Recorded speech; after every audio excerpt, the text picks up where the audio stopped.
तोंड उघडलं तर मुंडे भावंडांना राजीनामा द्यावा लागेल.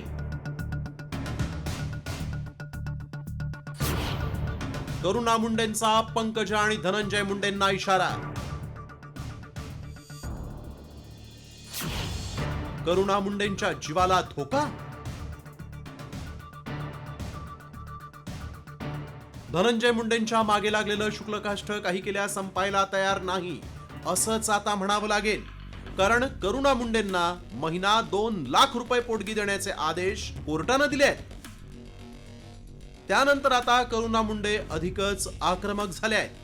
आपण तोंड उघडलं तर धनंजय आणि पंकजा मुंडेंना मंत्रिपदाचा राजीनामा द्यावा लागणार असा इशाराच त्यांनी दिलाय. एवढंच नव्हे तर वाल्मिक कराडच्या प्रकरणात करुणा मुंडेंनी काही धक्कादायक खुलासे केले. कराडला वाचवण्यामागे धनंजय मुंडेच असून मला इंदूरला पाठवताना कराडनं मारहाण केल्याचा आरोपही करुणा मुंडेंनी केलाय. आक्षेप नाही म्हणताय, पण तुम्ही काही दिवसांपूर्वी बोलताना म्हटलं की मी तोंड उघडलं तर धनंजय मुंडेच नाही तर पंकजा मुंडे यांचा देखील राजीनामा दिला जाऊ शकतो. नेमकं काय ते काय इशारा? खूप सारे आहे पण मी आता तोंड उघडणार नाही क्योंकि मला मुद्दा भटकायचा नाही. पंकजा मुंडे यांना राजीनामा द्यावा लागेल. हाँ 100% द्यावं लागेल क्योंकि असं दोनों भाई बहिणींनी एक दुसऱ्याचे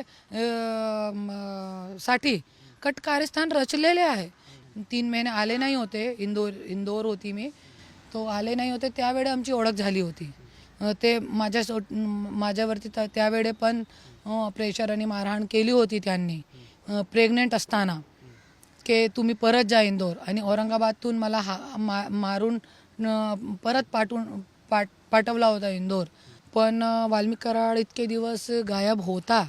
त्यावेळी त्यांची काय गेम केली की काय केला त्यांना गायब केला.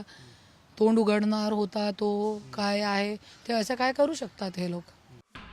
आधीच अनेक प्रकरणांमुळे अडचणीत असलेले धनंजय मुंडे यांना आता करुणा मुंडेंनीही घेरलंय. त्यात करुणा मुंडेंनी धनंजय मुंडेंवर 25,000 कोटी रुपयांच्या घोटाळ्याचे आरोप केले आहेत आणि यामुळेच करुणा मुंडेंचा घातपात होऊ शकतो. त्यांना सुरक्षा पुरवायला हवी अशी मागणी अंजली दमानी यांनी केली आहे.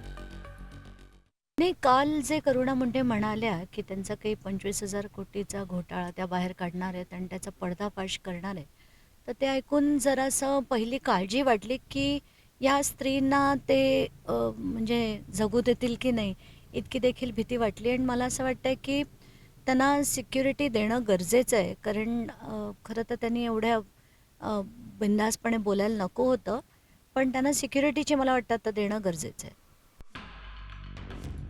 सरपंच हत्याकांडानंतर वाल्मिक कराड सोबतचे संबंध, पीक विमा घोटाळा आणि युरिया घोटाळ्याचे आरोप ताजे असतानाच करुणा मुंडेंनीही काही धक्कादायक खुलासे केल्यामुळे धनंजय मुंडेंचं टेन्शन आणखीनच वाढलंय.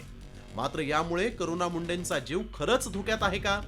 असेल तर सरकार त्यांना सुरक्षा पुरवणार का? असे एक ना अनेक सवाल आता उपस्थित झाले आहेत. ब्युरो रिपोर्ट, साम टीव्ही मराठी.